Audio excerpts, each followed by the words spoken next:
sa loxo jëf ci non doo ko fekk ubbi yëkkati nga nii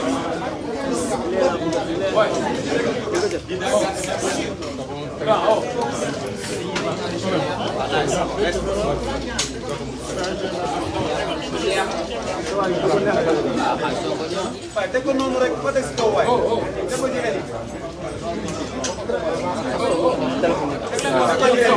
voilà voilà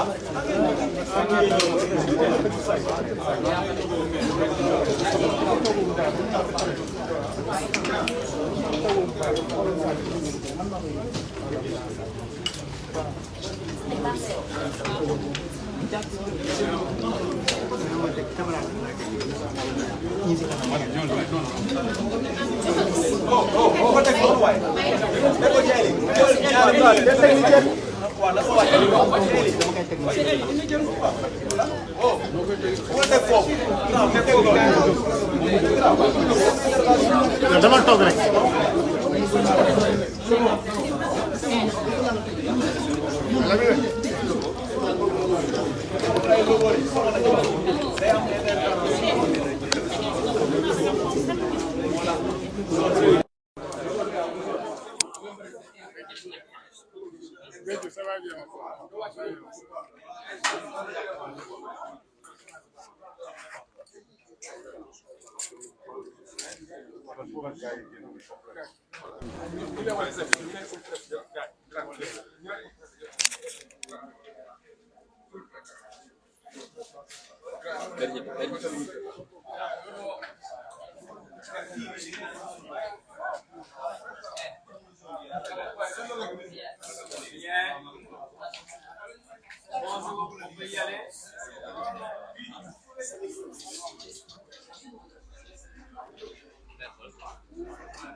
sur les côtés.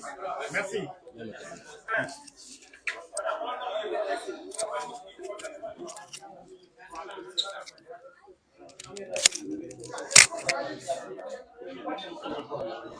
kon nag bismillah ñu door ubbi suñu waxtaan point de presse mais balay loolu ñu bëggoon ku nekk nga teewlu benn minute ku nekk ci sa diine nga ñaanal suñu way dawli yi nga xam ne ñoo fi jóge woon ci bateau la Joola te tey di seen anniversaire une minute.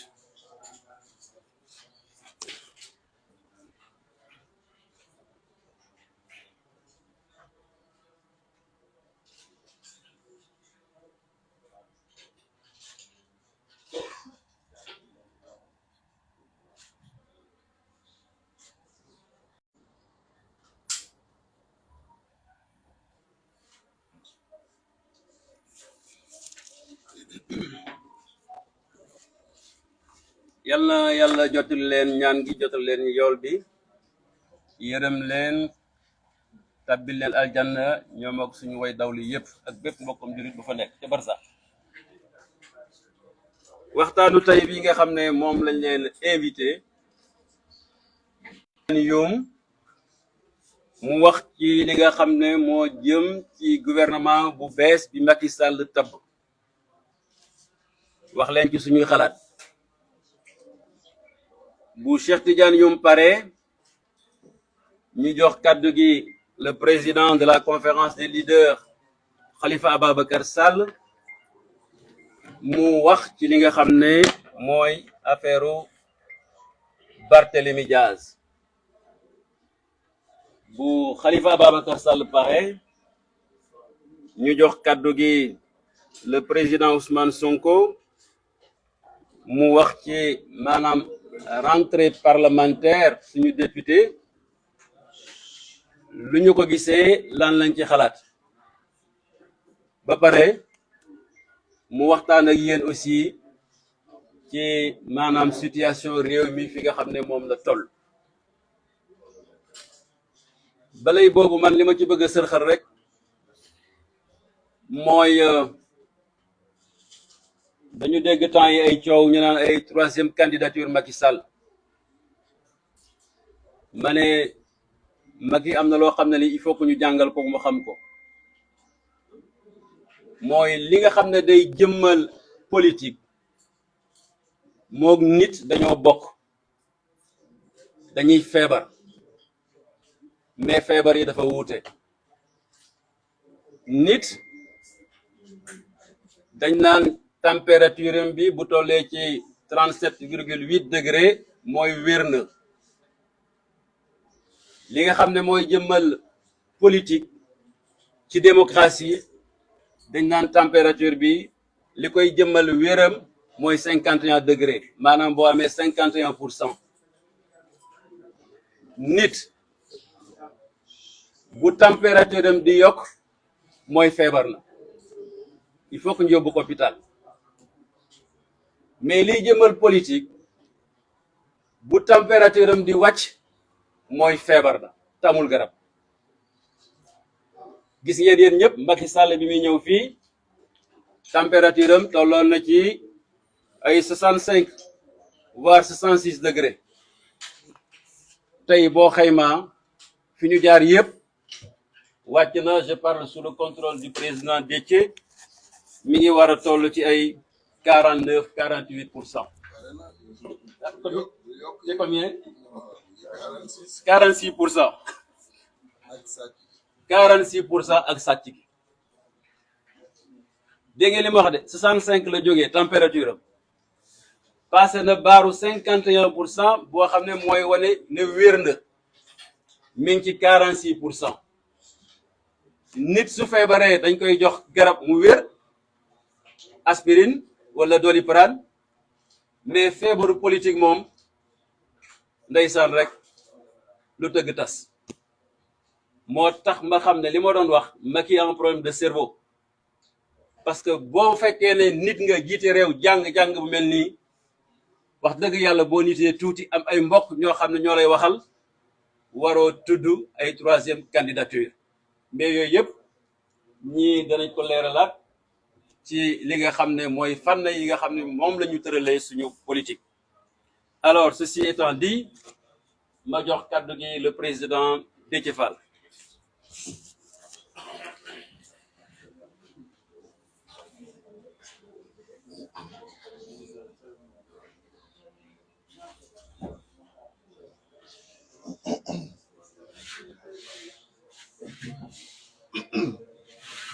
kon asalaamaaleykum mbokk yi ñoo ngi nuyu ñi fi teew ñëpp di profiter ci tribune bi di nuyu suñu compatriotes yi nekk fii ak yi nekk bitim réew. comme ni ko président Habib Sy waxee léegi lépp lu nu mës a wax askan wi rek dañoo bëgg jamono ju ne ñu mën a respecter loolu honorer ko. parce que yàlla def na askan wi ñu ngi njëkk def confiance ci bi ñu demee ci élection locale yi avant mu koy confirmer ci élection législative yi. ci élection locale yooyu la ñu permettre déjà ñu mën am la possibilité de contrôler plusieurs mairies ak aussi yenn conseil départemental yi nga xam ni ñoo nekk ci biir réew mi te bi ñu génnee ci loolu defoon nañu un séminaire avec les élus locaux fële ci mairie de ville de Dakar pour wax ak ñoom lan la askan wi di xaar mais wax ak ñoom aussi lan la leader yi nga xam ni ñoom ñoo jël seen kaddu toog wax ak askan wi lan la ñuy xaar pour ñu mën a respecter loolu nga xam ni contrat bu ñu jëloon la ak les populations qui nous ont fait confiance.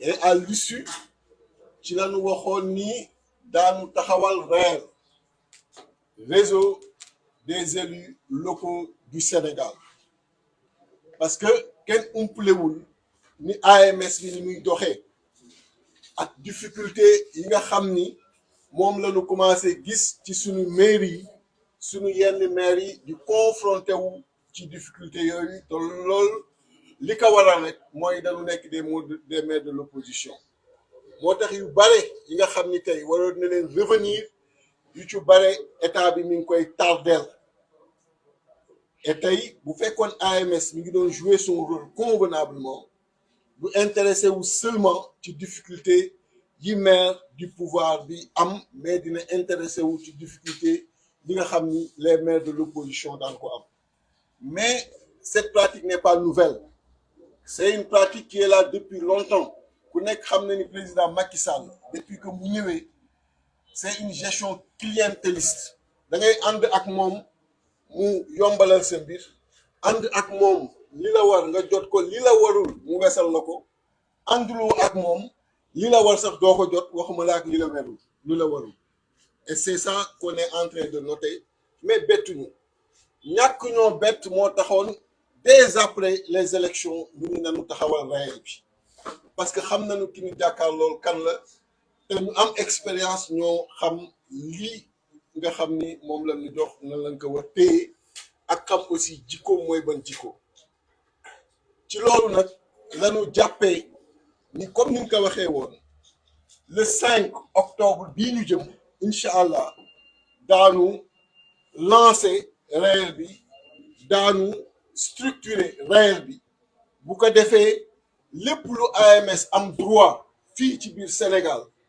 am ko droit ci bitim réew réel mën am les mêmes droits ici au Sénégal am les mêmes droits ci bitim réew pour permettre aux maires nga xam ni normalement dans un état normal président Macky Sall warul woon wane ñii ñooy maire opposition ñii ñooy maire pouvoir loolu nga xam ne ay manquement noté la au moins ñu mën ko corriger à travers cette structure bi nga xam ni daan ko lancer le 5 officiellement bu ko defee également structurer ko ñu xam ku nekk yaay lan ci biir organisation boobu loolu mooy li nga xam ni moom la ñu jàpp ci réel loolu nag dañuy sant biñ ko confirmer ci législative yi daan ci dellu si léegi parce que confiance bu ñu jox la mais loolu day wane encore une fois que président Macky Sall war na accepter ni réew mi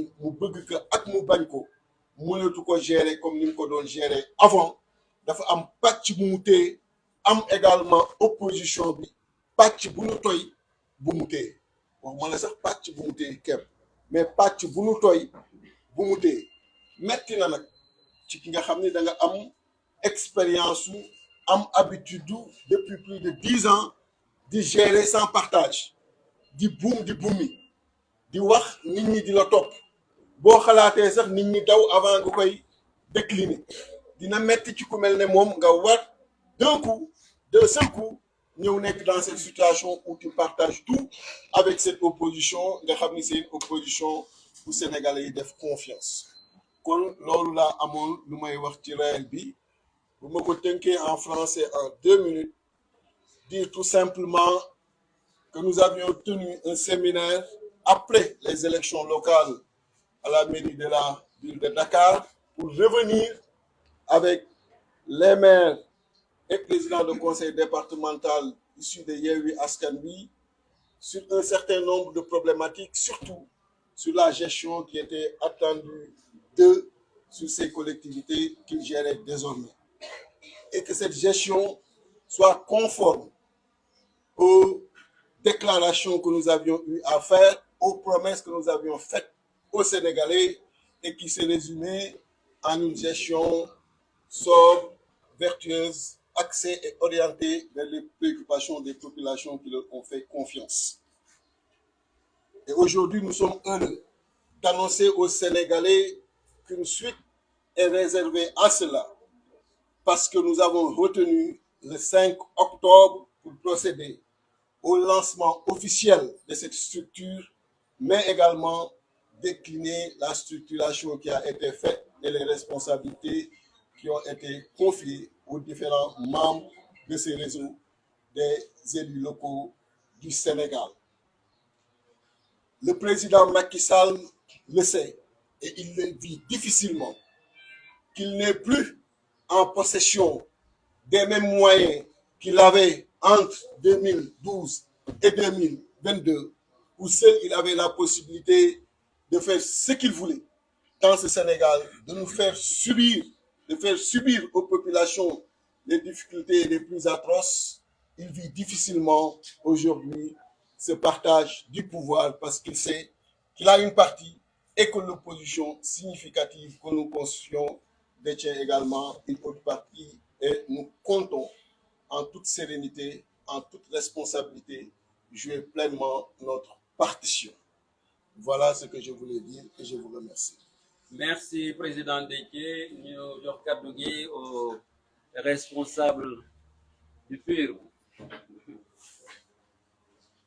Cheikh Ahmed Tidiane Youm mu wax ak yéen ci mbiru gouvernement bi.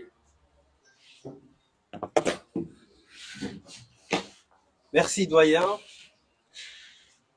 Vous me permettrez juste de revenir en quelques mots sur ce pourquoi nous avons fait cette minute de silence à l'entente de cette conférence de presse, de ce point de presse plutôt. Il s'agit de la tragédie de la marine civile la plus importante dans le monde. Et cette tragédie s'est passée ici au Sénégal. Ni en Chine, ni dans l'Occident, mais ici au Sénégal, chez nous.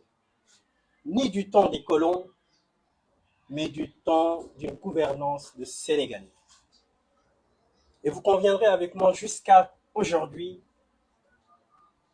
la justice a été incapable de situer les responsabilités, ce qui est une honte. Les absents ont tort, pour ne pas dire les morts ont tort. Tout a été mis sur le dos du commandant, paix à son âme, qui est décédé dans cette tragédie. Mais qu'il sache, cette justice, qu'Allah subhanahu wa ta'ala saura situer les responsabilités tôt ou tard. Je ne pouvais pas ne pas parler de cette tragédie, et c'est la raison pour laquelle je me suis permis d'y revenir en quelques mots. Et c'est d'ailleurs la raison pour laquelle le président du PUR, Serigne Moustapha Sy, nous rappelait que la politique ne doit pas être une cosmétique destinée seulement à maquiller les indésirables de la nation. Car le jeu de l'apparence est quasiment nul. À un moment donné, la comédie atteindra ses limites et fera face et va se heurter à la réalité. Et nous en sommes là aujourd'hui. La comédie se heurte à la réalité. Le Njout Ndiaye se heurte à la réalité.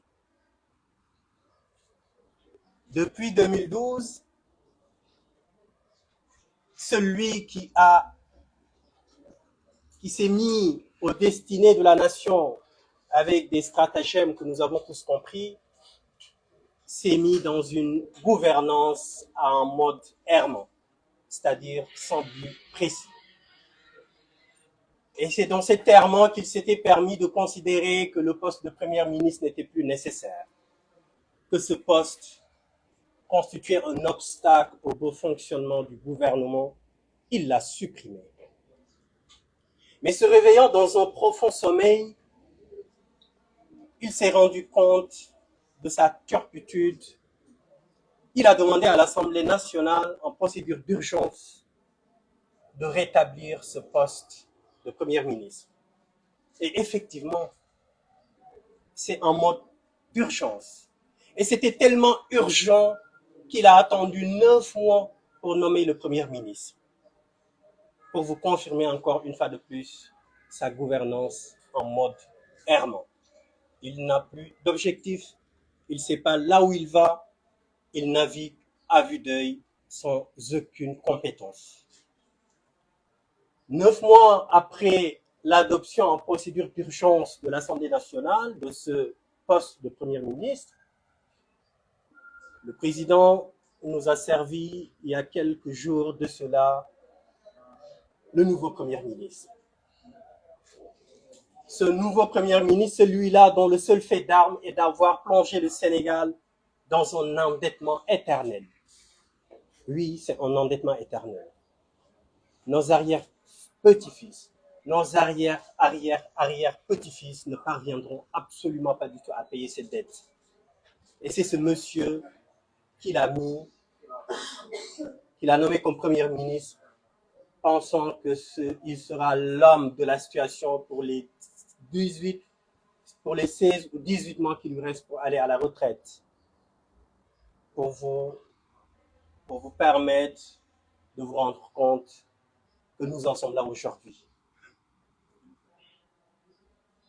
Mais en réalité, la nomination de ce Premier ministre n'est rien d'autre. L'objet principal, c'est simplement pour éteindre le feu dans l'arène beige-marron.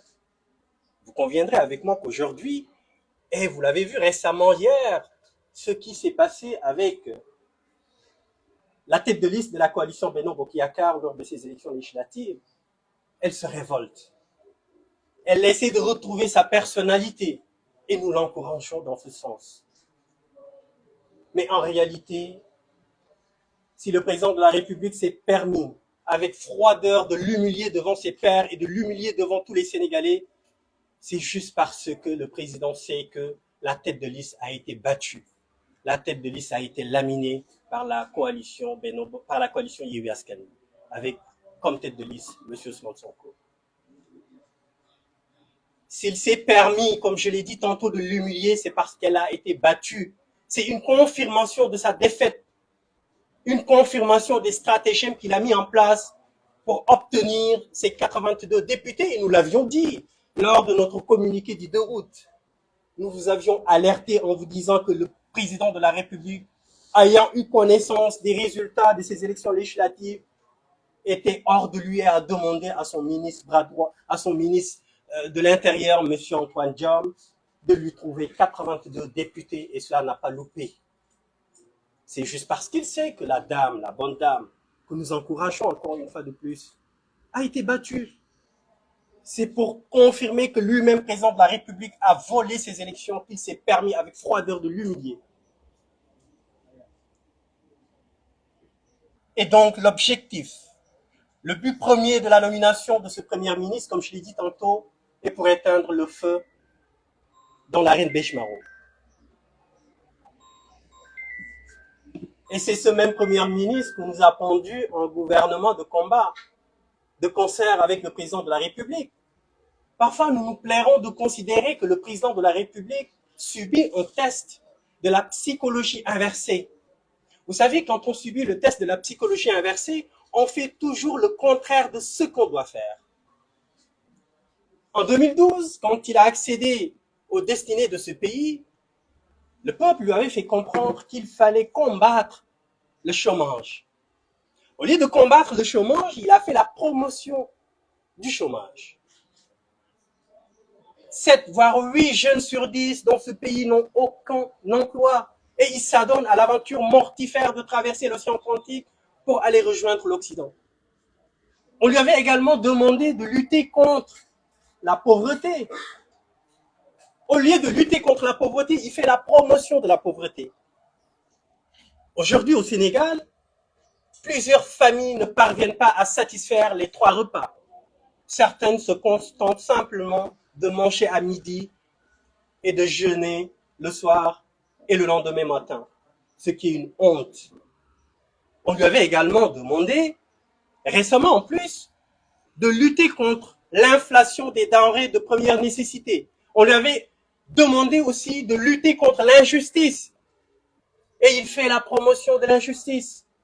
Voyez les gens, les honnêtes gens qui l'emprisonnent à tort et à travers, les opposants qui bâillonnent, les opposants qu'il met en prison.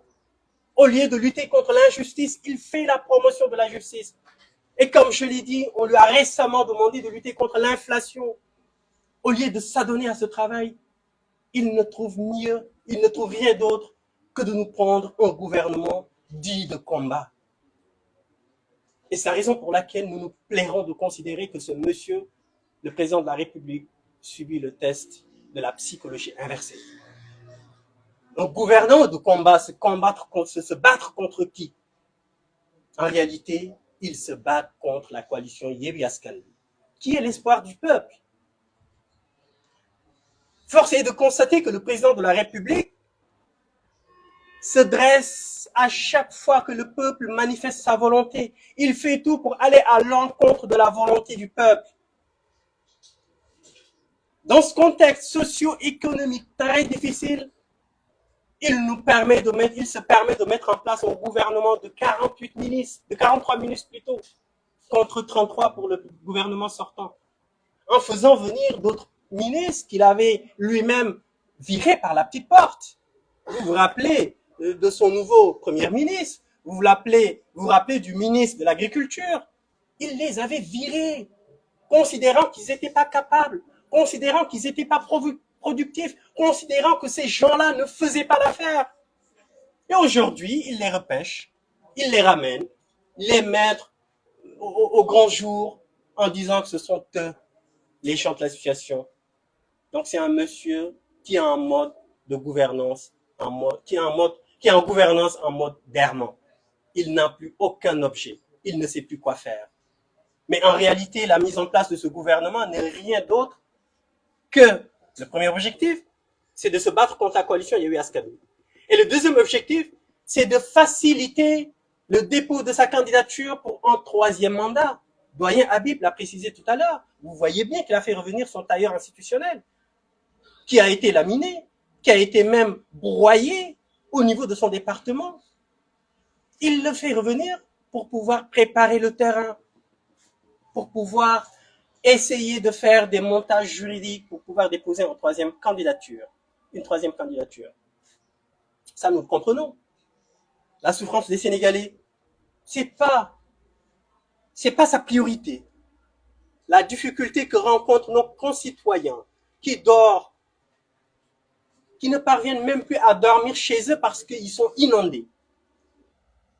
Ce président qui dit avoir mis plus de 700 milliards pour lutter contre les inondations, et aujourd'hui vous vous rendez compte que ce discours n'est rien d'autre que du n'importe quoi. C'est quelque chose qui n'est fondé sur rien du tout. On ne peut pas avoir dépensé plus de 700 milliards et que les Sénégalais se retrouvent à dormir dans de l'eau, à la belle étoile, à chaque fois qu'il pleut. Ce monsieur, je pense, comme l'a précisé Doyen, il a des problèmes psychologiques. Il faudrait nécessairement que son entourage, et nous encourageons tous ces représentants qui commencent à se rendre compte de la gravité de la situation, puisqu'on dit mieux vaut tard que jamais. Madame Mimi Touré certes, elle a été humiliée, mais elle est en train de se réveiller. Mais nous l'encourageons à se réveiller davantage. Nous demandons également à d'autres de ses collègues de se réveiller, qui se rendent compte que la situation est d'une gravité extrême. Ils ne peuvent pas continuer de cautionner les actes de ce président de la République qui est à la dérive. Loolu moo tax ñu bëgg wax ñi nga xamante ne nii toogoon nañ ci at yi weesu di addu lu jëm ci troisième mandat, parce que comme ni ma ko waxee léegi ci nasaraan, li tax Macky Sall mettre en place ce gouvernement, c'est pour pouvoir mu préparer candidature pour un troisième mandat. Ñu ngi leen di wax ñooñu doon wax ni Macky Sall mënul am troisième mandat, ñu ngi leen di wax na yàlla tax rek ñu nekk ay nit ñu dëggu. Bari nañu mën nañ leen lim, am na ñu ci nekk assemblée nationale, am na ñu ci nekk ministre, pour bañ a tudd di seeni tur, ñu ngi leen di ñaane leen na ñu nekk ay nit ñu dëggu. waaye xam naa ne fekki fan léegi ñu commencé wut ay attestation pour wane ne dañu am Alzheimer, parce que duñu am fit maintenir wax ya ñu doon wax ci at yi ñu weesu. waaye dinañu xam ne askanu Sénégal du leen bàyyi ci noonu. askanu Sénégal, parce que expérience yi génn ci nguur yi fi nekkoon bëggoon def troisième mandat, sénégalais yi sanctionné loolu moo fi nar a amaat.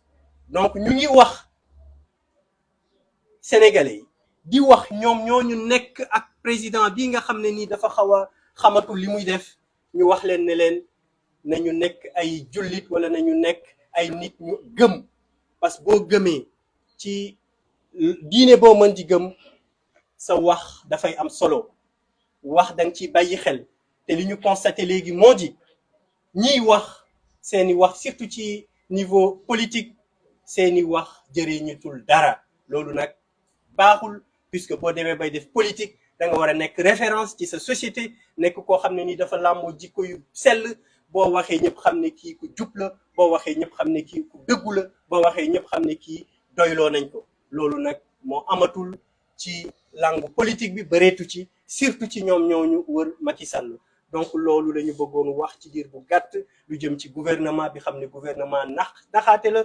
gouvernement boo xam ne ni liggéey taxu leen jóg gouvernement boo xam ne ni seen objectif principal mooy ñu préparer Macky Sall mu am 3e candidature am te it xool nu ñu mën a jéem a faagaagale waa Yewwi Askan Wi waaye li ñu xamul moo di Yewwi Askan Wi alalu sénégalais la te sénégalais yi duñu seetaan ñu leen di faagaagal wasalaamaaleykum wa rahmatullah. jërëjëf Cheikh Ahmed Tidiane léegi ñu jox kàddu gi le président Khalifa Sall pour mu ñëw ci mbirum Barthélémy Dias.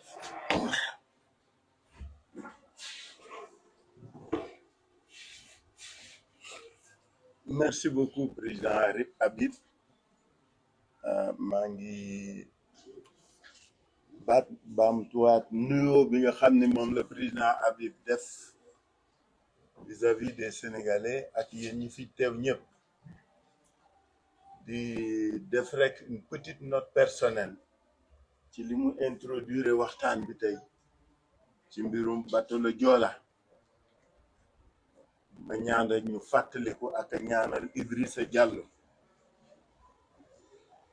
Diallo nekkoon ak ñun nekk koo xam ni ba bi ko yàlla di moom ci nattu ak ci épreuve la dunde mais dundinu Idrissa Diallo exemple la ak modèle pour ñun ñëpp la daf ñu wan rek ni nattu lu mu diis lu mu metti nit ki su gëmee te doyloo dafay continuer dundam ba bi ko yàlla di moom mi ngi xeex ngir victime mu bateau le Joola mi ngi xeex ngir famille ñu nga xam ne ñoo ñàkk seeni mbokk mi ngi xeex ngir nit ñi fàtte ba dundee neneen parce que nag dund day wéy parce que ñii dem nañ te dañ leen di fekki dañuy ñaan yàlla rek yàlla na yeex bon ñu ñaanalaale Idrissa ak njabootam ak képp ku dem parce que ñun mënuñu koo fàtte parce que dafa marqué politique gu Sénégal at yi ñu mucc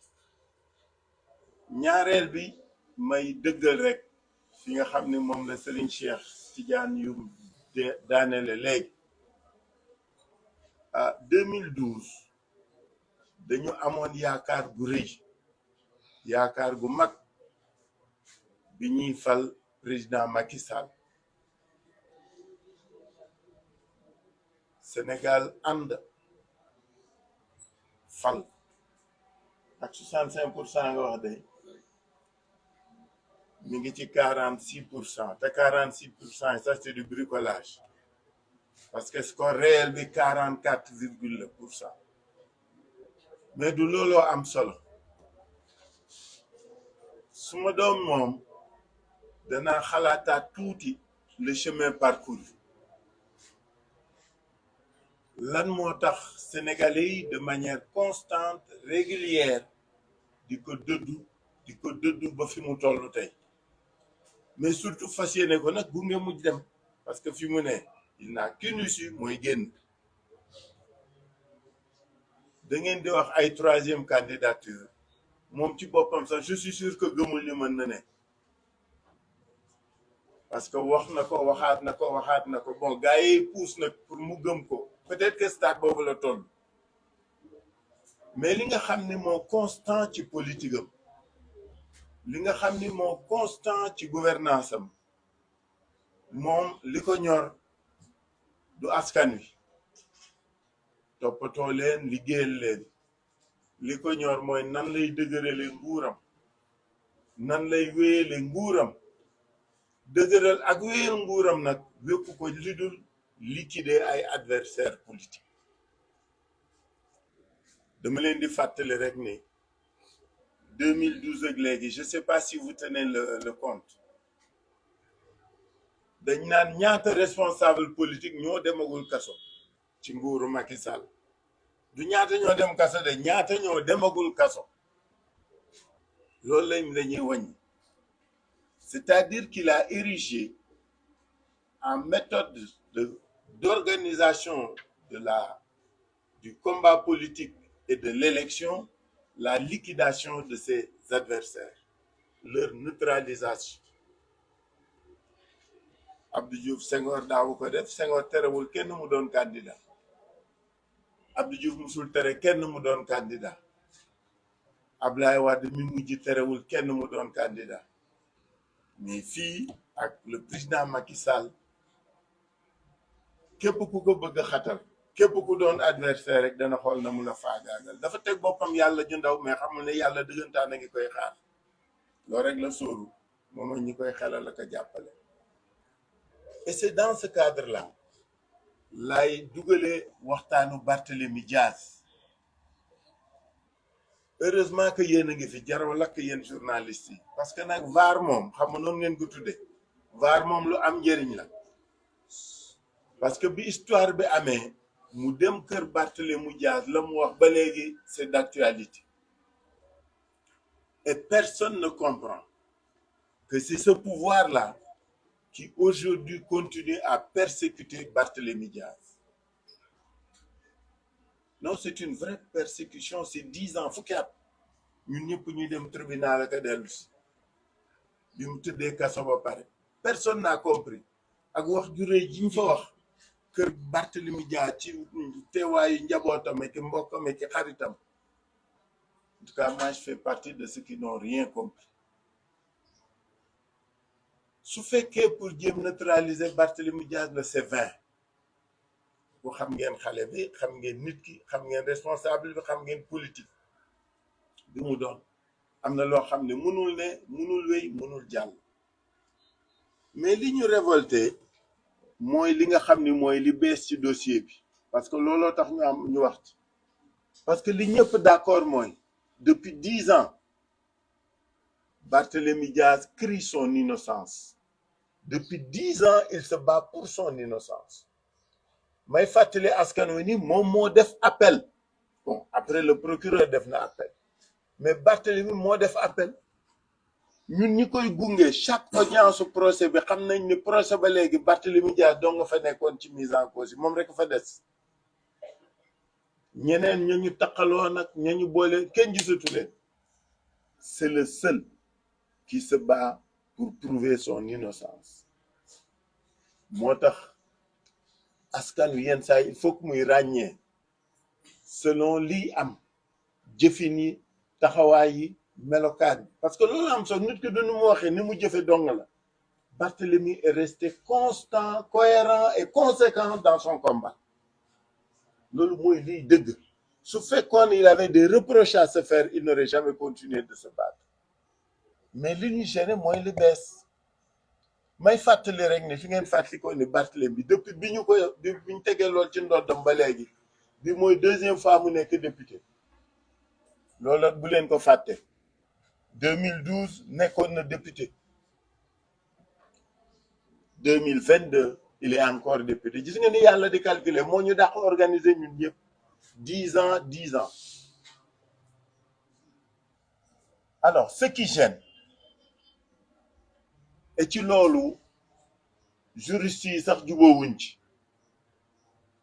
dañ leen di bàyyee seen xuloog seen werante parce que ñoo ko moom mais ce qui nous gêne mooy que Barthélémy Diaz justice dafa jëlaat décision alors que nekk na ci condition boo xam ni ñu bari ci juristes yi nee nañu tribunal bi waru woon vider délibéré waxuma ni ñëpp la de ñu bari nee nañu tribunal bi warul vider délibéré fu mu ko wekk naam liy dëgg mooy biñ koy jugé bi muy dem audience ak lépp nekkagul député donc c'est le citoyen Barthélémy Diaz qui était jugé mais bi ñuy annoncé verdict bi c'est Barthélémy Diaz député qui a été convoqué devant la barre xam nga nag gis ngeen ñaari statut yi citoyen bu mel ni Khalifa Sall moo fa nekkoon tey rawee na Khalifa Sall puisque réew mi wóoluwaat na ko te loolu dañ koy fàttaliku. am na mandat bu ko bu ko préserver muy immunité parlementaire am. La question qui est posée moom laa leen wax ni juriste yi jubóowuñ ci ñii nee nañu comme que jugement bi demoon na bi statut chargé cour d'appel dafa war taxaw xam ni kamu fi mu nar énoncé ou annoncé verdigam changé na statut foofu laay waxe ñii nee nañu waroon na continuer mais waroon continuer parce que kay ñëw ca taxawam parce que foofu laa bëgg ñu ñëpp ñu xalaate tribunal bi su gaawantuwul woon le 12 xam nga dañu gaawantu balaa 9 heures di jot vidé nañ ko alors que yéen ñëpp xam ngeen ni 10 heures lañ ko daan vidé ak 9 heures et quelques. Pourquoi yàkkamti boobu? Pourquoi le dispositif énorme de la gendarmerie ñun ñëpp gis nañ mooy gars yi wóoluwuñ seen bopp de seen xel dalul woon mais surtout xam nga li mu doon wane mooy suñu justice dañ koy déey la muy wax yàlla ma yàlla baal parce que su fekkoon le juge yi di décider ñoom rek ko xam gendarmerie du jël disposition ba mu jël keroog même suñuy wax affaire prévention c'est-à-dire dañuy jiital lu ñëwagul donc mooy fàttali ma ne bi ñu wootee waatee Barthélémy Diaz c'est l'honorable député maire Barthélémy Toye Diaz qui a été convoqué qui a été attrait devant la barre pour ñu wax ko lan lañ koy condamner est-ce que war na mën ne et l'Assemblée était en session ñaar il est député l'Assemblée était en session muy ñaar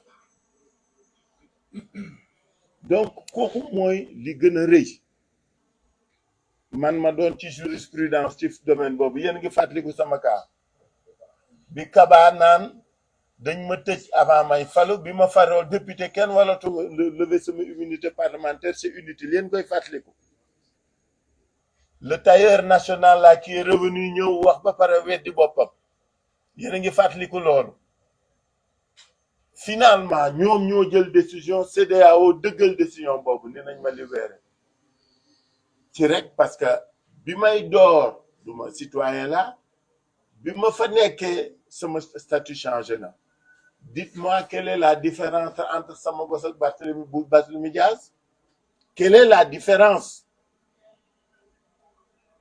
bi muy door citoyen la bi muy dellu si député la dama koy waxe nii pour que ñëpp xam li ñuy wax lan la ak nan la ñuy waxee ak fan la ñuy waxee ñu gëm ñun ni jurisprudence yi am waroon na mën tax cour d'appel même suy décalé de 3 jours mu décalé ko demander lever immunité parlementaire au Barthélémy Diaz pour mën ko indiwaat tribunal il est député il est en session ñaari conditions yooyu laa bëgg ngeen jàpp donc mani jugement bi mënul am valeur pour nous mënuñu ko nangu mënuñu ko gëm ñaareeli fànn sama intervention lan moo war Assemblée nationale parce que nag gaañi la situation a changé de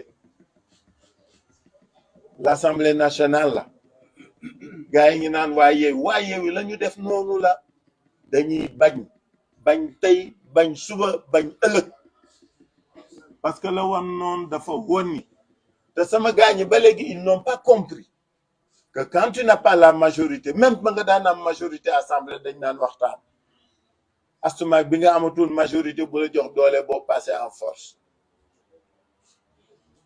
lan moo war assemblée actuellement su fekkee assemblée bi assemblée de rupture dëggantaan la que même les gens du pouvoir ont compris que les choses ont changé dañu war ñoom conformément aux dispositions pertinentes de la loi demander que les poursuites contre Barthélémy Diaz soient suspendues su fekkee yoon la ñuy dogal laax su fekkee assemblée bi elle est consciente de ses responsabilités aujourd'hui parce que li daal Barth nag ci nguuru Macky Sall mën na dal ku ne la mën daal. Donc l'Assemblée devrait, sans que kenn laaj ko demander la suspension des poursuites kenn du ko laaj parce que am na jurisprudence yu fi ne yu ko permettre mu jël décision booboy bi jëkk. Assemblée nationale waxuma majorité waxuma opposition dama ne Assemblée nationale, bureau Assemblée nationale comme il en a la prérogative war na demander la suspension des poursuites contre Barthélémy Dias parce que toutes les conditions de droit sont réunies pour que Barthélémy Dias mën bénéficier ci application cette disposition de l'Assemblée nationale. Booboy bi jiitu. Ñaareel bi mooy que ni Assemblée nationale suy demander poursuite yi dafa demander la suspension jusqu'à la fin du mandat parce que ñoom nag nañu xam seen boppam 18 mois lañ fi nekkee de assemblée bi contrat à durée déterminée la parce que ku gañ a dàq leen loolooy li wóor 18 mois la ñun dañu foqate sàcc suñu majorité te ki fi ne xam naa ne su ko yàlla mayoon mu xalaat indi fi ku mu yaakaar ne war na mën dara te ko xam nga yàlla du ko def sax suñu damay jéem am majorité donc dama bëgg ñu jàppaloon ni suspendre les poursuites est une initiative bu war jóge ci Assemblée nationale ak tout député boo xam ni worma toogaay nekkin melokaanu député ñor na la fi may daanele mooy que ni Barthélémy Dias dama dégg ku seede ci moom seede loo xam ni man mënuma ko nangu damay bëgg a yàgg ak moom te bañuy yàgg ànd ak léegi muy xale ba léegi mag la ñemeetuma ko wax sax xale bi nit ku am fulla la nit ku am fit la nit ku xam boppam la nit kuy bañ la nit kuy wóor la nit ku dëggu la nit ku dogu la et il est fidèle et loyal pour répondre rek la ñu tegale woon ma tegale ci bii te man nag muy 20 ans au moins de compagnonnage bi mu ko xamee léegi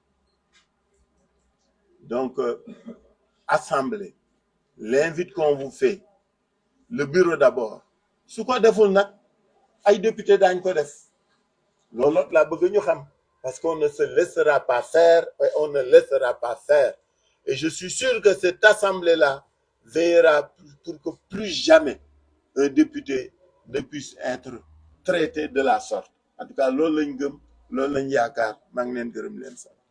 jërëjëf président Khalifa. comment. léegi ñu jox kàddu gi le président Ousmane Sonko mu wax ak yéen ci rentrée parlementaire ak réew mi fu mu toll.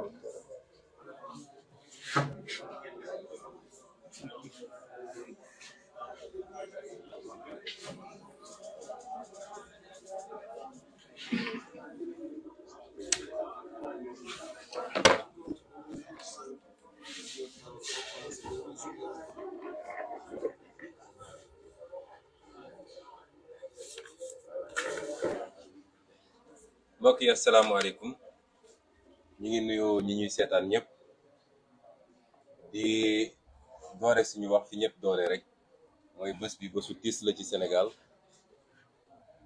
mooy ñaar fukki at ci gannaaw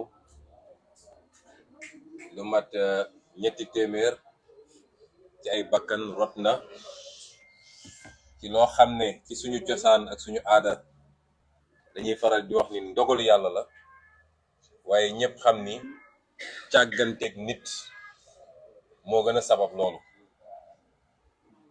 at wu ne nag mu am ñu ko taxawee nen bu mel ni at wu ne rek day gën a wàññeeku te loolu mooy andi fàtte mooy andi ñu dem ba fàtte loo xam ne lu ëpp fàtte la waaye célébration yi baax na commémoration baax na waaye am na lu ko gën mooy ñu fexe ba xam ku def ak li tax mu def, ku ci def naka sudul noonu war a mun a uyu ci kanamu yoon. ndax fi léegi loolu amuñu culture boobu ci suñu réew, lu ni mel du fi jóge. bis bu ne nga dégg ab gaal gu suux, amoon na daawaati jéeg fële ci Toubacouta Bettenty ay bakkan yu bari rot ci. bis bu nga dégg accident circulation boo xam ne lu bari ci bakkan dina ci rot, te boo demee ba ci biir négligence humaine rek moo ko waral. depuis ki bàyyi oto bu daw te warul daw ndax warul mun a am visite technique, ba ki ko arrêté ci yoon bi gis ni ay papier matul mu bàyyi ko mu dem, ba ci chauffeur bi ko dawal, ba keneen ak keneen, tant que amuñu culture boobu ne dañuy xool responsabilité yi. li may wax nag du rek ci mbirum lu jëm ci transport, waaye dafa jëm ci bépp fànn. mooy ñun sénégalais yi war nañoo xoolaat suñu bopp ci ni ñuy doxalee, parce que bëri na lu ñuy dal ci ay immeuble yu daanu, ay bakkan yu bari rot ci, te ñëpp gisoon nañ ni immeuble bi ci fële foofu la jëm, ñu bàyyee ko noonu. moo tax commémoration bi nu mu baax am na lu ko gën, mooy nañu fexe ba xam ku def. chaîne bi yëpp nag daa di leen jaarale fi ñu leen war a jaarale. kon ñi ci seen bakkan rot te dee nañu ci àdduna, Cheikh Tidiane ñu fàttali na ko, musul am accident bu toll noonu ci dégâts humains. yal na yàlla yërëm te jéggal leen, yal na yàlla xaare leen àjjana. donte sax jàpp nañ ni li ñu jàng ci diine mooy yenn xeetu faatu yi ku ko faatu dañoo jàpp ni shahid nga, mooy martyr nga. cër bi islam jox martyr mooy mën nañ laa suul te duñ la sang sax, cër boobu nga am. waaye nag lu métti la ci famille. la ñu war a waxtaane nag ci ay poñ dinaa ko dooree ci assemblée nationale. defe naa ñi ci war a waxoon nañ ci yenn ci li am biir assemblée nationale. waaye man li ma bëgg a wax rek ci turu conférence des leaders yëpp mooy ndaw yi ñu teewal ñun Yewwi Askan Wi ci assemblée nationale. lañu fa def lépp ànd nañ ceeg ñoom à 300%. ma baamuwaat ko parce que dañoo ne ci réew mu xaw a doy waar. delloo na leçon yu bari lool, critique bi yomb nag. dem nañ sax ba naan lii de xam nañ ni leader yi sant ñu leen ko. ma wax ko fii nag, ñun leader yi ñoo leen sant taxawaay boobu. bés ba jokkoo nañu ak ñun, suivre nañu li xew ci suba ba guddi, te ànd nañ ci mu leer nañ. te saa su demaatee noonu lañ leen sant moom mooy nañu amaat taxawaay boobu. bu yeboo nag Macky Sall créer caserne de gendarmerie ci biir hémicycle bi.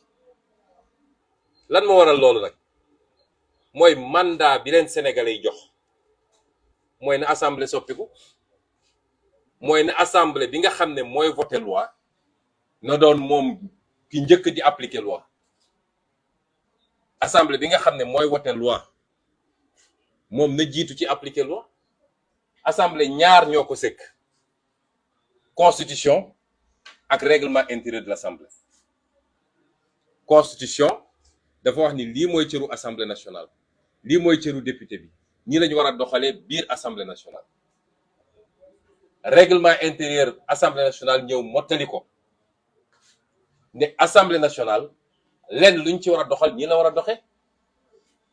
ñoom nag bi ñu nekkee fii ba léegi yàlla dafa natt woon ñuy am majorité écrasante ba nga xam ne dañuy ñëw teg seen oom ci règlement intérieur bi di appliquer lu leen neex, ku wax ñu ne la minorité ngeen noppi leen. loolu moo fi musa am. ñun ñii xeex nañu assemblée nationale te dañ koy assumer parce que gis nga Sénégal nañu bàyyi yenn wax yi. xeex ci boppam du mooy problème bi, lan moo andi xeex bi ak lan moo tax nit di xeex. yonent yàllaa ko yónni te kenn gënu koo bëgg jàmm, waaye bu demee ba génne jaasi xeex am na lu tax. ñuy toog fii naan kenn warul xeex, jàmm ñoom ñoo gën yonent. dañoo gën yonent mi nga xam ne xeex na te su xeexuloon tey islam du egg si fii. kon nañu bàyyi yenn wax yi. ay xale bu ñu tongowee da ngay jàpp seet ku tooñ nga teelu xam ne ko yaa tooñ, boo ko mënul da nga noppi ci wax ji.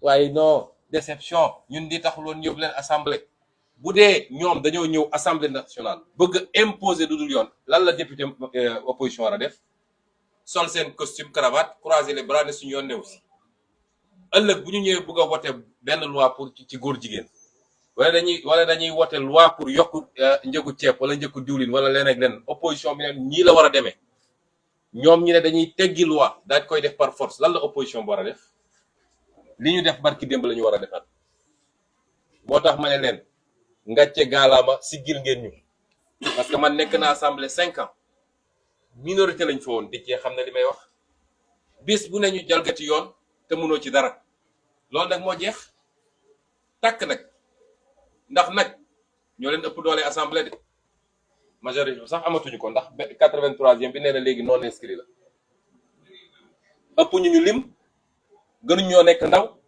ëpp ñuy kàttan duñu ñàkk fulla nag ba ñu jaay ñu leen li ci biir assemblée loolu jeex na assemblée li tax nag li ñu def am solo lan moo ci tegu la tepp ci ñaari fan yooyu yëpp dañoo dellu si négocier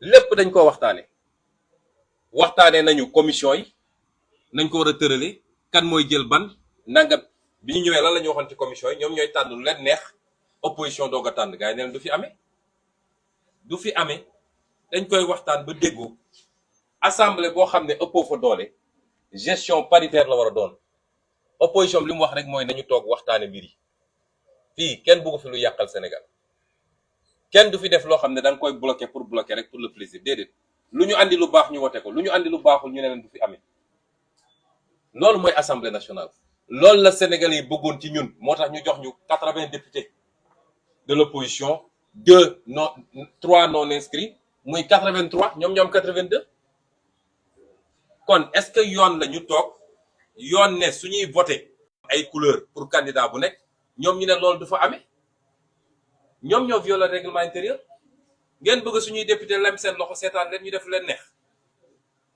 géewlu Macky Sall ne foofu mel ni moom Sénégal bis bu amatee ñu jaarat noonu foofu ma wax ko léegi mu leer bu yóbboo nag na préparé andi caserne gendarmerie biir assemblée nationale may dànkaafu Macky Sall nag parce que man su may wax ak Macky Sall constitutionnel bi mu am Ismaïla Madior Fall commencé ko toggal naan ko da ngay suspendre assemblée nationale article 52 de la constitution loolu lay rumba naat fi mu toll nii waxaat na ko benn télévision tugal président Tunisie bi foofu télévision boobu la ko demoon waxi dellu si daal di suspendre toutes les institutions à Tunisie Macky Sall barki dem bi mu demee Nations Unies télé boobu la dem waxaat ko dina xam ni Sénégal du Tunisie Sénégalais yi ñoo bëggoon assemblée nationale wuyoo assemblée nationale moo tax ñu ne dañuy dooleel opposition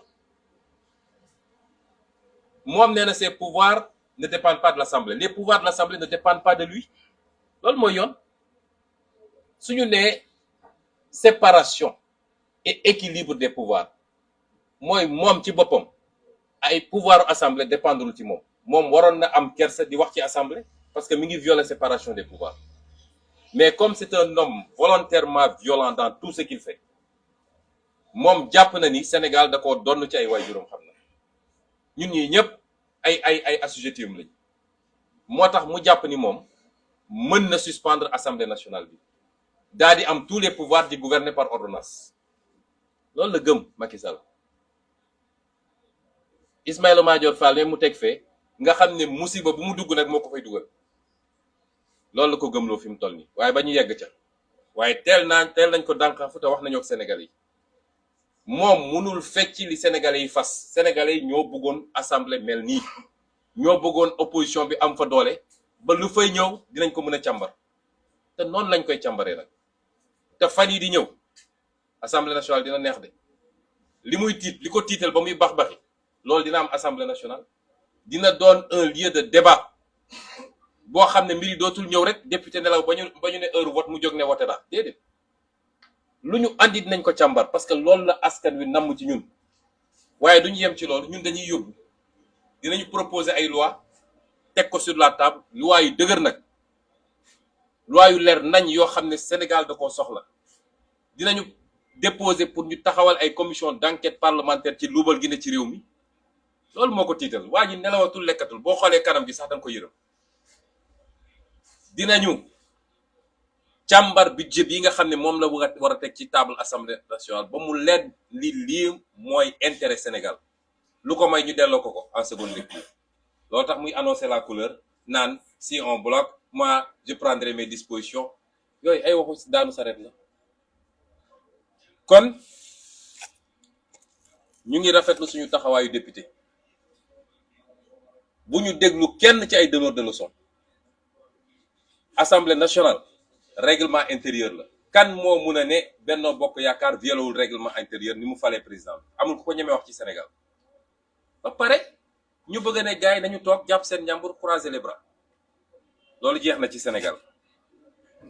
wax nañu gouvernement bu bees 2019 dama taxaw ci assemblée nationale vidéo yaa ngi fii xale yaa ngi koy génnewaat ba léegi ma ne Sénégalais yi njumte am na de ndax jox Macky Sall deuxième mandat musiba la ci Sénégal ma ne woon Sénégalais yi nag juróom at yi di ñëw di ngeen souffrir du yéene de yàlla xam na ni yéenewu ma lool Sénégal yërmande rek lañu fasal Sénégal ci suñu xol bi mais xam réalité bi moo taxoon ma ne Sénégalais di ngeen souffrir waaw moom def na ñeenti at lu ko tegu est-ce que am na Sénégalais bu mun a weddi ni Sénégalais yaa ngi souffrir fi mu toll nii ana mbënd bi ana njëgu dund gi ana njëgu loyer bi ana liggéeyu ndaw ñi ana paj mi ana njàng mi lan moo dox ci Sénégal nañ ma wax benn secteur boo xam ne mi ngi dox Sénégal kan moo ma ko mën a génneel amut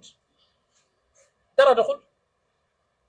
kon su ma taxawaatee fii ñu ne waa ji at ak genn wàll ko dese may leen at ak genn wàll googu Sénégal dinañu souffrir encore ngeen war ma gëm parce que dama ko teg fu leer nee na gouvernement la teg gouvernement de combat moom dafa yéex a yeewu combat bi commencé na bu yàgg moom daan nañ ko ba sëlëm ko muy doog a yeewu naan gouvernement de combat bi doorul tey.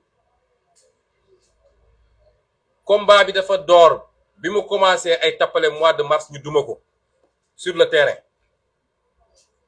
mu ñëwaat élection locale li génn ci urne yi ñu duma ko luy ville bu mag mu ñàkk ko ñëw élection législative ñu duma ko bu gën a méttiiti te bu ñu demee 2024 ñu faxas ko mu dem muy doog a yeewu naan gouvernement de combat moom kay moo yee tuddee boppam le lion qui dort et qui ne se réveille jamais. waaye gouvernement de combat par rapport à quoi et par rapport à qui est-ce que combat bi pour régler problème sénégalais yi la déedéet dama ne xool leen gouvernement bi kan moo ko jiite Amadou Ba yor na ministère de l'économie et des finances pendant 7 ans tey économie Sénégal xalangu na ba ci suuf ana entreprise bu dox ana secteur économique bu dox exonération fiscale yi ñu jox entreprise étrangère yi te du yoon wax naa ko assemblée nationale. xaalis réew mi ñu sàcc suuf si ñuy dagg aéroport ak feneen lépp sous le magistère de Amadou Ba la ku télé pendant 7 ans mënoo taxawal économie ñu ne la 1 an et demi jox nañ la premier ministre tey problème Sénégal jeex Sénégal nag boo fi amee say milliards yaa xam foo ko jëlee ndax man de inspecteur des impôts la aw mooy millions waaye boo fi amee say milliards 2014 déjà neewoon nañu 800 millions la def ci image am budget image léegi nag xam naa ay milliards lay doon boo fi amee say milliards lu leen ñu bindal la ko l'homme de la situation nangam mu mel ni waa ji barki démb rek nekkul woon ministre de l'économie et des finances te dara doxul ci réew mi moo wax ko Sénégalais yi man yéen laay waxal Sénégalais yi lu toll ni tarfata ay du changé waaye day gën a garaaw xam ngeen ndax lan Macky Sall dafa lajji depuis le début xam nga fu mu juumee musul xam lan mooy priorité Sénégal lu neex tubaab yi la doon xool moo tax tubaab yi ne ko defal ay infrastructure parce que suñuy entreprise soo defee infrastructure ci la ñuy mën a am marché sa dëkk tabaxal ay stade tabaxal ay arène tabaxal ay autoroute loolu lépp baax na de waaye lan mooy priorité Sénégal ak lan lañ ci def ana mbayu Sénégal mbay dañu ne woon 2017 la ñuy am autosuffisance en riz tey la ñu doon importer ci ceeb lu ko raw la ñuy importer ana mbayu Sénégal mbay réew mu mënul téye mbayam réew moom mënul fexe ba développé waaye bu àdduna bi tisoolee yow nga soj parce que tey suy dem ba Ukraine di yelwaan ay blé fa suñu suuf sii nga xam ne yàlla jox nañu ko kenn xamul nu mu toll lan lañ ci def ba tey suñu mbay mënul dundal Sénégal ana industrie Sénégal zéro tissu industriel réew mu amul industrie pour transformer da ngay bay mënoo développer mënoo créer emploi mënoo am résilience mooy su amee problème ci àdduna bi nga mën koo dëkku ana loolu yooyu mooy priorité Sénégal ana napp gi jaay na géej gi yëpp ana càmm gi zéro nga foog ne di nga développer réew ci anam googu ñu naan sa addi nañu premier ministre dàq nañu premier ministre sénégalais ku gëm ni loolu mooy soppi mooy tax ndaw ñi am liggéey moo tax paj mi baax moo tax économie bi développé nax nga sa bopp dara du dox ñeneen ñi ci nekk ministre yëpp nekkuñu foon ministre suñu scandale pétrole ci ministre yooyu la jaar suñu scandale Prodac ci ministre yooyu la jaar suñu scandale bi ñuy bëgg a jaay suufu Batrin beeg ñoom seen ci ministre yooyu la jaar suñ ci taxul woon tapé sur la table tey jaay nañ ko ñi am seetlu yëpp jàpp gis nañ ni dénominateur commun bi ñu am mooy kan moo dàq saaga Ousmane Sonko ci ñoom léegi ku bëgg a doon ministre wala nga am ay milliards saagal Ousmane Sonko Macky Sall fi mu yóbbu Sénégal fi mu wàcce Sénégal dafa sax indécent ci Macky Sall rek la Sénégal eggee fii waxu waaso waxu xeet waxu région saaga subaak ngoon suñu waxee ñu ne xale yi saaga ci Facebook bi déedéet xale yi dañuy développer ay anticorps par rapport ak ay mag yu leen di saaga tous les jours man de kenn musuma dégg ma saaga kenn gisuma gis gi ma ànd ak saagakat Macky Sall ngay gis ku saaga su bu ngoon jot mu woo ko pale jox ko xaalis photo ak moom jabaram toog ñu photo foog nga ni Senghor dina doon wàcce république à ce niveau foog nga ni Abdou Diouf dina doon wàcce république à ce niveau foog nga ni Abdoulaye Wade dina doon wàcce république à ce niveau tey saagakat yi ñooy doxantu biir pale nit ñi suñu bëggee wax nañu wax loolu moo gën waaye suñu jógee waaw goney Pastef fi nangam goney Pastef fi anticorps la mooy yaram bu ko feebar duggee dafa am loo xam da koy développer ci biiram pour mën a xeex feebar boobu waaye goney Pastef fi jóguñu saaga kenn bu ne opposition jóguñu saaga kenn dañuy tontu ñi nga xam ne ci loolu la ñu dëkk suba ngoon moo tax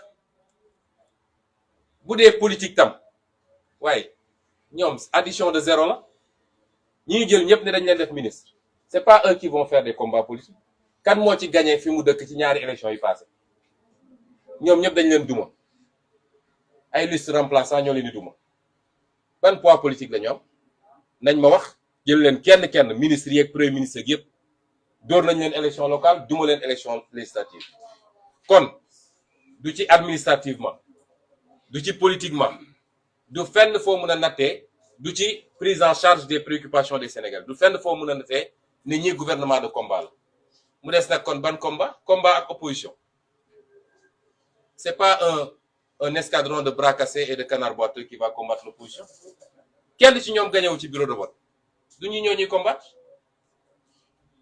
moo wax leen nag vrai gouvernement de combat Macky Sall xam ngeen lan la général Moussa Fall la commissaire Yàgg la une partie de la justice la et une partie de la presse la lii mooy gouvernement de combat Macky Sall du lële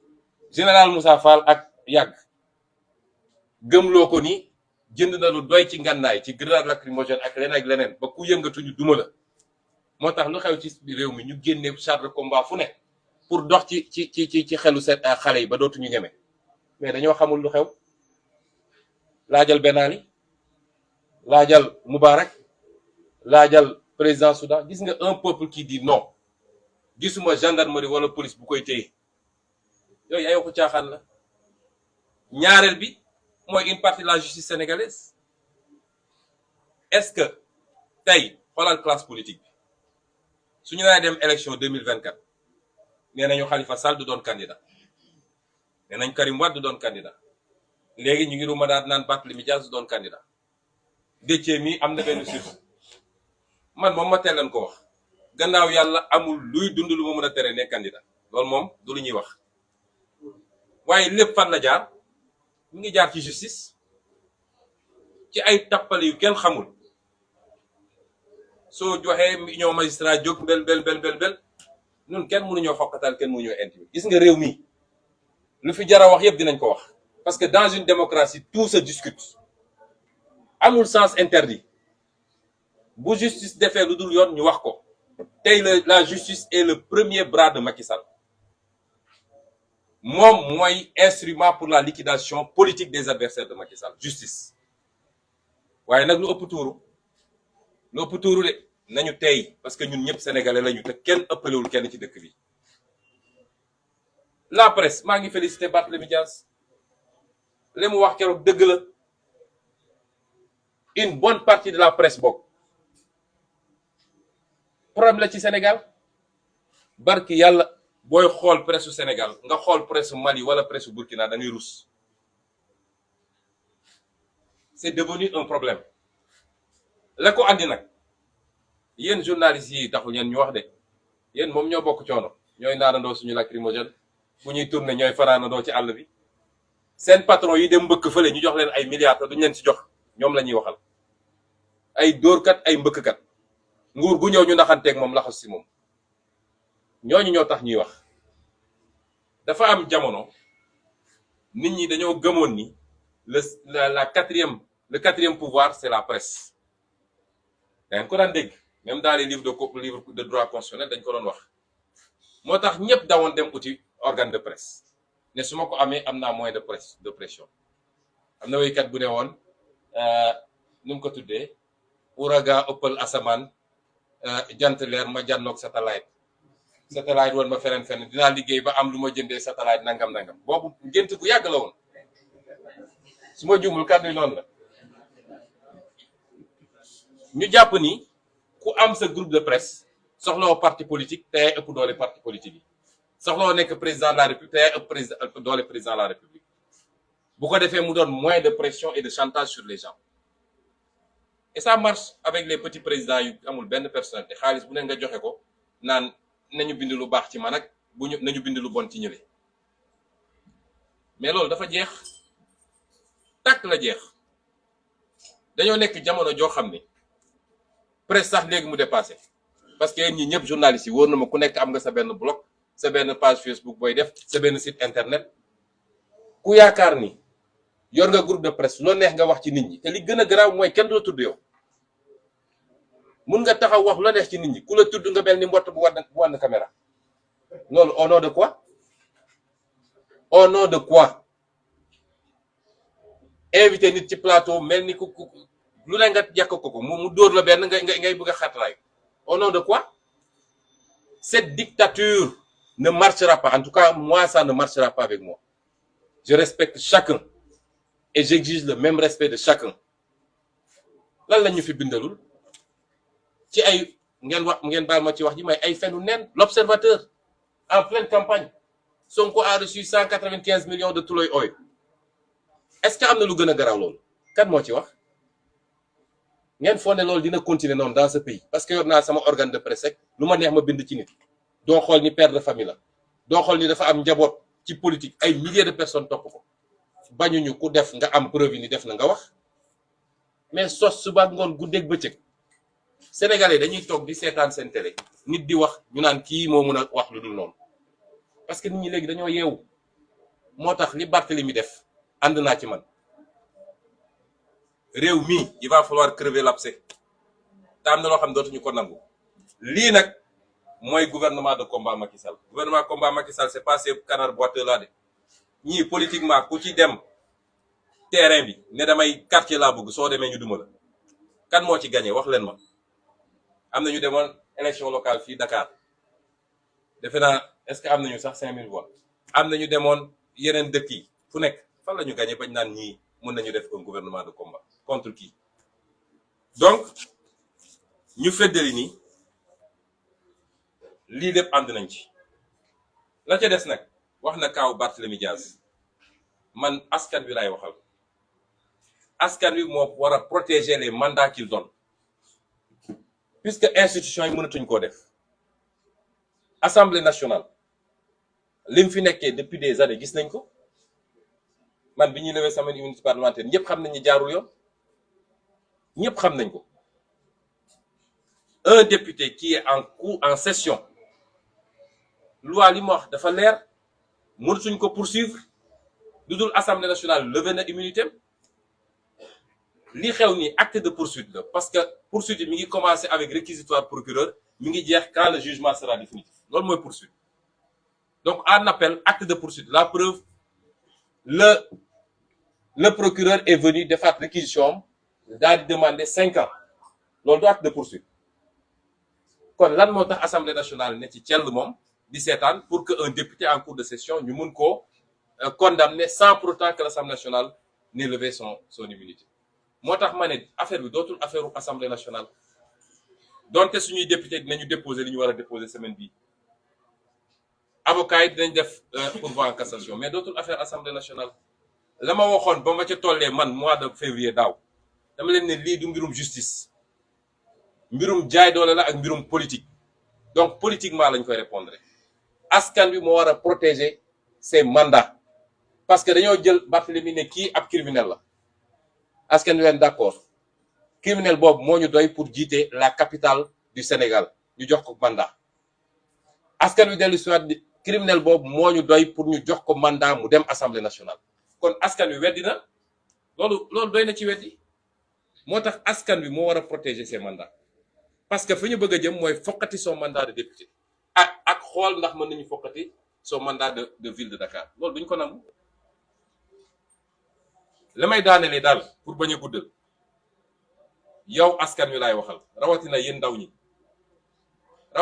ñi bu leen kenn ëlëmal ak wax yu amul solo ay def na gouvernement andi na premier ministre dàq na premier ministre dugg na fii génn na fii gouvernement bi dama cee cof rek dinañ ci wax bu jotee parce que xam nañ leen de dinañ ci wax bu jotee te nag combat bi mu bëgg dina am ma nga commencé assemblée nationale li mu ragal dina am ministre yëpp ñoo ngi leen di xaar assemblée nationale benn xam nga ñun ay benn lañ fa newoon Déthié Sonko Aïda Mbodj te daan nañ leen duma yu métti bii paa nag dina saf-saf assemblée nationale pour projet de loi bu ñëw loi de finance bi yéen ñëpp di ngeen gis ren plénière yi nu muy demee dina neex de loolu nag moo tere nelaw Macky Sall waaye li may wax ndawu Sénégal lii ñuy def nii yëpp cosmétique la ak bugg a taal ay contre-feu pour réeral leen xam ngeen lan laa bëgg ngeen def focus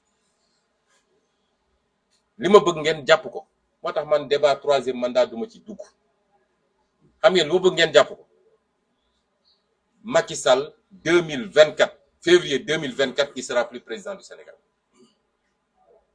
na fi jóge abal ñu réew mi na am ngor gu doy nag ndax askan wi desew ko dara nous sommes 17 millions de Sénégalais ñaata ñoo ciy mës a nekk président ñu xëy jox ko président defu ci dara lu nit mën a wax mu dellu si waat ne joxaat leen ma ñu jox ko constitution bi ne kenn mënul tegle ñaari mandat nul ne peut faire 2 mandats consécutifs bu gorewul nag na ko askan wi woon naka la ñuy def ak ku gore bi mooy ci nii wala ci nële Macky Sall 2 février 2024 dina jóge ci réew mun na am na ñu koy xalamal nekk ci plateau yi di ko waxal lu ko neex ñu nag ñoom xamante nañu te su dul woon alkaati gu dox suñu diggante ba ci keroog assemblée nationale bu dul woon alkaati gu dox suñu diggante ñoom xam nañ du demee nii noonu la demee nag ci lépp lu ñuy def xam nañ ni ñoo leen ëpp ci réew mi ñoo leen ëpp ndaw yu ànd ak ñun ñoo leen ëpp jëpp ci ñu ànd ak ñun ci diaspora bi amul fenn fooy natt foo xam ne tey Macky Sall ëppale nañ ci réew mi lu dul nag yaakaar ci Moussa Fall yàgg ak justice loolu nag dina jeex ci réew mi ñu ngi leen gërëm di leen sant. Je vais résumer brièvement en français. Je disais simplement que pour ce qui concerne l'Assemblée nationale, je tiens à dire ici, au nom de tous les leaders, que ce qui s'est passé à l'Assemblée nationale, nous les leaders de la coalition Yewwi Askan Wi, nous sommes à 200% en phase avec nos députés. C'est le mandat que le peuple sénégalais a donné à ses députés. Et c'est le mandat que nous leur donnons à eux-mêmes. N'oubliez pas que lors de la campagne, c'est nous les leaders qui avons fait le tour du Sénégal pour demander aux Sénégalais de voter pour nous. Nous avons assumé d'endosser la casquette de tête de liste, la casquette de membre de la liste nationale, chacun d'entre nous ici assis. Nous sommes aussi comptables que nos députés de tout ce qui se fera durant ce mandat. Et nous allons les accompagner pas à pas. Nous allons travailler avec eux tous les jours pour qu'ils soient les meilleurs députés possibles. Et que pour l'Assemblée nationale, reflète vraiment l'image d'une Assemblée nationale. C'est le mandat que le peuple sénégalais a donné à ses députés. Parce que le peuple a voulu que l'Assemblée nationale soit fortement, que l'opposition soit fortement représentée à l'Assemblée nationale. C'est le peuple qui l'a voulu. C'est la volonté populaire. Et en démocratie, il n'y a que la volonté populaire qui vaille. Il n'y a rien d'autre. Et ce peuple-là qui a envoyé autant de députés de l'opposition à l'Assemblée nationale, nonobstant le vol des suffrages par Macky Sall, parce que nous savons tous qu'il n'a pas 82 députés.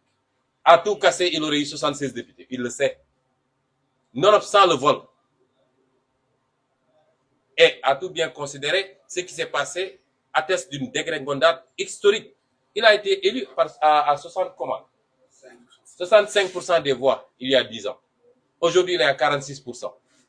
20 points entre-temps. Et ces 46%-là, vous enlevez au moins 10 points qui concernent les vols. Le vol du suffrage. Ce monsieur, même si on le laisse aller à l'élection, il ne passera même pas au deuxième tour. C'est une prédiction, c'est moi qui vous le dis. Mais nonobstant tout ça, le peuple a voulu qu'il y ait 82 députés de l'opposition, 2 non inscrits, plus un 3e maintenant, ce qui veut dire que l'opposition est désormais majoritaire à l'Assemblée nationale. Macky Sall est minoritaire, sans compter ce qui se passe à l'intérieur de son clan. Parce que s'il a nommé Amadou Ba, c'est parce que ça s'est imposé à lui, parce qu'il ne voulait pas avoir 2 fronts dans son groupe. Et tout le monde sait qu'Amadou Ba tient un certain nombre de députés, qu'il arrose bien, et on parle au minimum d'une quinzaine. Ça ne c'est pas un choix de raison, mais c'est un choix, c'est pas un choix de cœur, mais c'est un choix de raison. La nomination de Amadou Ba au poste de Premier ministre. Et donc, si le peuple a voulu cela, c'est qu'il veut que l'Assemblée nationale change de manière de fonctionner. Qu'est-ce que les gens voulaient que les députés de l'opposition fassent? On vient à l'Assemblée nationale, on doit élire un président de l'Assemblée nationale. La loi est très claire, le règlement intérieur. Il faut une enveloppe d'une certaine couleur pour chacun des candidats. Benno Bokk Yakaar dit qu'il n'en sera absolument rien et qu'il n'y aura qu'un seul bulletin. Et ensuite, ils vont mettre ce qu'ils veulent là-dedans. Et vous voulez que les députés de l'opposition croisent les bras et regardent faire. Tous les gens qui donnent des leçons là, qu'est-ce qu'ils auraient fait à la place? Si demain, Benno Bokk Yakaar amène une loi extrêmement gravissime contre le peuple sénégalais, qu'est-ce que les députés vont faire? Et si pour faire passer cette loi-là, ils escamotent la procédure, parce qu'ils savent qu'ils sont plus majoritaires à l'Assemblée nationale, vous croyez que les députés vont se croiser les bras pour les regarder faire? Il faut arrêter. Moi, je suis totalement satisfait de nos députés. Et le fait qu'ils se soient battus ce premier jour-là a permis de ramener Benno Bokk Yakaar à la raison. Parce que pour tout ce qui a suivi, et jusqu'au moment où je vous parle, Benno Bokk Yakaar a été obligé de venir à la table de négociation. Je vous donne quelques exemples pour les commissions. Parce que ce que les Sénégalais doivent savoir, on a le même nombre dans le bureau, totalement le même nombre, et je crois même qu'on risque d'avoir plus, puisqu'on a 2 groupes parlementaires. On a le même nombre au niveau de la conférence des présidents, et on a le même nombre au niveau des commissions. C'est ça l'Assemblée nationale aujourd'hui. Les forces sont totalement égales. Et c'est pourquoi, dans ce genre de situation-là, la seule solution, c'est de discuter, de dialoguer. Or, Macky Sall n'est pas un homme de dialogue. Il pense que ce qu'il faisait avant, quand il avait tout le pouvoir entre ses mains. Déthié l'a dit tout à l'heure. Aujourd'hui, il tient une partie du pouvoir, nous en tenons une partie. Nous tenons toutes les grandes villes de ce pays, en termes de collectivité locale. Et c'est pourquoi la mise en place du réel, vous allez voir ce que ça va impacter et ce qui va rester de l'AMS. Nous tenons la moitié de l'Assemblée nationale. Mais Macky Sall n'a plus le pouvoir, le plein pouvoir ici dans ce pays. Il doit respecter son opposition. S'il le fait, nous trouverons des consensus pour faire avancer le pays. S'il ne le fait pas, il y aura affrontement. On ne l'acceptera pas. Et c'est pourquoi ils ont été obligés de revenir à la raison pour la mise en place des commissions. Parce qu'au début, ils avaient dit, eux, ils viennent, ils choisissent d'abord les commissions qu'ils veulent. Ensuite, nous, on prend le reste. On a dit non, ça ne se passera pas comme ça. Ils ont été obligés de dialoguer. Parce qu'ils savent que s'ils ne l'avaient pas fait, l'Assemblée serait encore bloquée. Ils amèneraient l'armée cette fois-ci. Peut-être que même des blindés seraient à l'hémicycle. S'ils respectent l'opposition, l'opposition le respectera. Mais tant qu'il continuera de manière arrogante, de manière méprisante, à parler de l'opposition comme s'il parlait de moins que rien, il trouvera une opposition à sa hauteur. Il a dit gouvernement de combat. Il s'est réveillé trop tard parce qu'il y a une opposition de combat depuis très longtemps. Et donc, cette assemblée sera, soit ce sera une assemblée de dialogue, ou alors ce sera une assemblée de blocage. Et même peut-être pas de blocage, parce que si la nouvelle majorité que nous avons fonctionne correctement, les gens feront passer ce qu'ils veulent passer, l'opposition en tout cas. Des discussions se passent. Il est question d'acheter des véhicules, par exemple, mais les députés de Askanu ont dit il n'y a pas d'urgence pour qu'on fasse une procédure d'urgence. Je ne travaille pas en secret. Quelle est l'urgence qu'il y a? On dit oui, la session va démarrer, il y a des députés qui habitent loin. Ces députés-là, comment ils faisaient pour venir à Dakar avant? Et une fois qu'ils sont à Dakar, ils sont logés à l'hôtel des députés à 0 mètre. Toutes ces pratiques-là qui permettaient de donner des marchés à qui on veut, de les surfacturer et de bouffer de l'argent, c'est fini. Ça ne se passera plus comme ça. Parce qu'ils ont un questeur, nous avons un questeur. Et la loi a dit les questeurs. Il n'a jamais dit le questeur. Tout ce qui se fait doit se faire entre les deux questeurs. L'Assemblée sera gérée de manière transparente. Les finances de l'Assemblée, c'est moi qui vous le dis. C'est tapalé là et autres là. C'est fini dans l'Assemblée. Et c'est ça que le peuple sénégalais voulait. Et c'est pourquoi ils nous ont... Avant-hier, nous, conférence des leaders, nous avons demandé au président du groupe parlementaire, lorsqu'ils ont convoqué une réunion, de leur poser la question sur quelle base ils veulent donner 165 véhicules à des députés sortants. C'est illégal. La loi est très claire, le décret de 2021 et l'instruction. Aucun véhicule ne peut être donné si ça ne passe pas d'abord par la procédure de la réforme administrative. Et une fois que c'est réformé, on peut la vendre par adjudication. Et exceptionnellement, on peut le vendre par entente directe. Et en ce moment, celui qui avait le véhicule est prioritaire. C'est ça que la loi dit. Mais depuis des années, l'Assemblée nationale, à chaque fin de législature, on dit « mais auto ». Même le président de la République n'a pas le droit de donner des véhicules. Et pourtant, chaque jour, on dit « Macky a donné un véhicule 4x4 à tel, etc. » C'est des violations constantes. Et c'est des milliards. Les véhicules de l'Assemblée nationale ont coûté 161,5 milliards du moins. Compte non tenu des seconds véhicules des membres du bureau, du président, etc. 1,5 milliard, 5 ans, les véhicules sont encore intacts. Vous dites, on offre ça à des députés. Et des députés qui ont fait 2 mandats, 3 mandats consécutifs se retrouvent avec un parc automobile. C'est pas normal. Et c'est cette Assemblée nationale-là qu'on va imposer désormais. Et c'est comme ça qu'on gérera le pays le jour où on nous fera confiance. Moi, je l'ai dit, je rends mon véhicule de service, mon passeport diplomatique, parce que ça m'a été donné par rapport à une fonction, je ne les garderai pas après ma fonction. On nous dit qu'ils ont amené un nouveau gouvernement de combat. Je crois que, en résumé, en français, je dis aux Sénégalais, n'attendez absolument rien de ce gouvernement. Amadou Ba a été ministre de l'économie et des finances pendant 7 ans. L'économie du Sénégal est par terre, rien ne marche. À part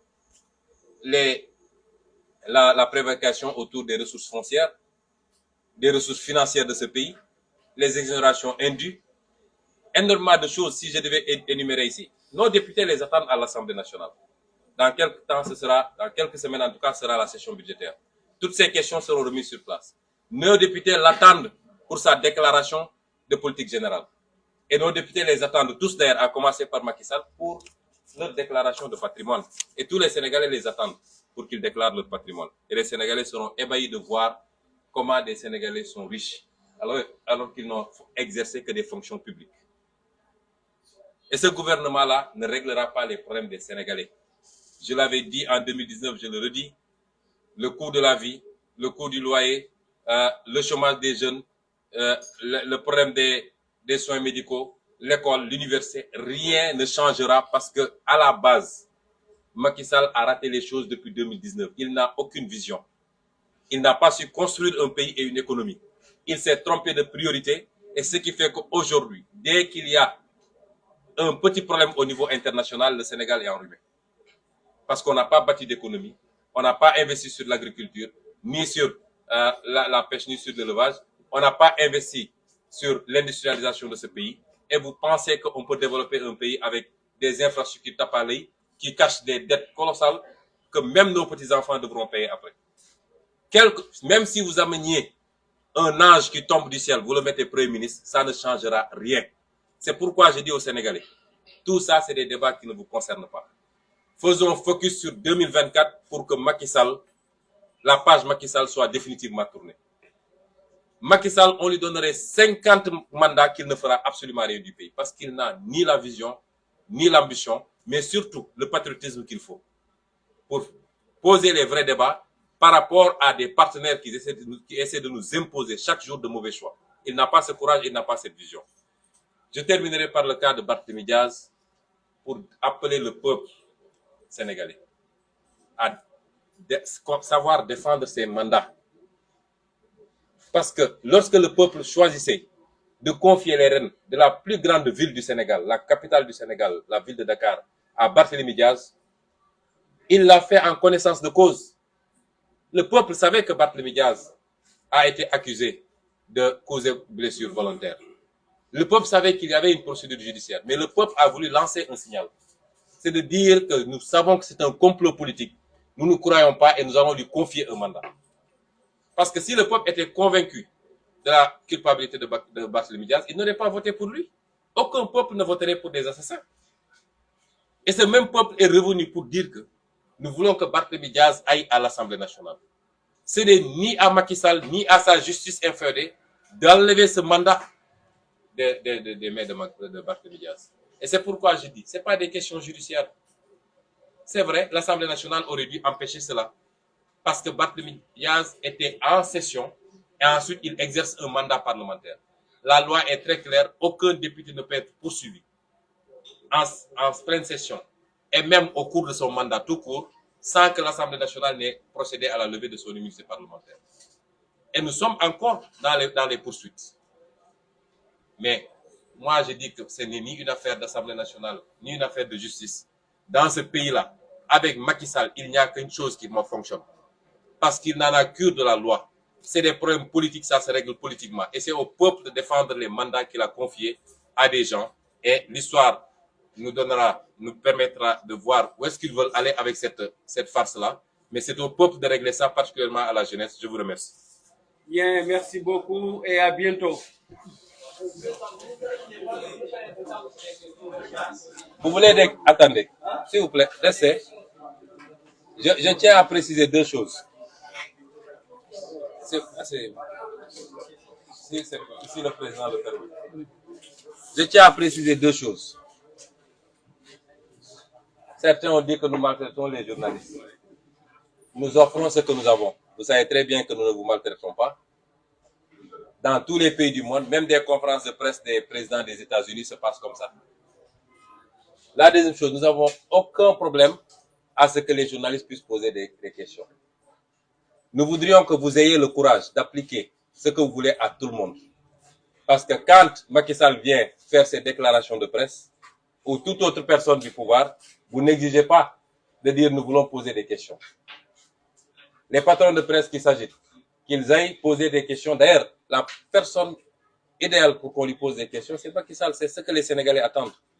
Mais c'est la presse étrangère qui peut poser des questions à Macky Sall, mais pas à vous.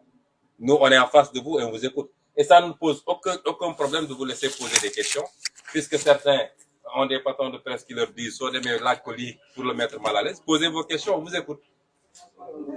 Oui, mais non, posez vos questions. Posez vos questions. Vous avez le micro. Non, non, attendez. Attendez. Vous voulez poser des questions. C'est pas qu'on peut poser des questions. Vous avez eu à préciser des choses concernant nous. Si vous le permettez, c'est pas pour vous couper la parole. Posez des questions. Posez des questions. Moi, j'ai pas de problème. Donnez les noms. Chacun compte à son format. Vous nous dites est-ce qu'on est à un point de presse ou bien une conférence de presse. Si on nous dit une conférence de presse, on n'a pas de problème. On a fait une conférence de presse. Posez vos questions. Posez vos questions. Non, posez vos questions. Le débat est terminé. Posez vos questions.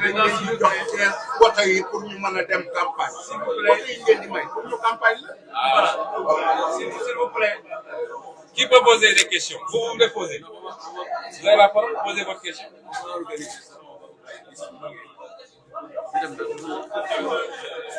Mais s'il vous plaît, on va organiser. Posez vos questions. Vous avez la parole. On va organiser. On va l'organiser On va l'organiser si vous voulez poser des questions. On est d'accord? On va ouvrir une liste. Ah, je viens de terminer ça. Moi, je vais laisser poser la question. Il n'y a pas de truc. Ah, C'est bon. vous ne voulez pas qu'il y ait des questions?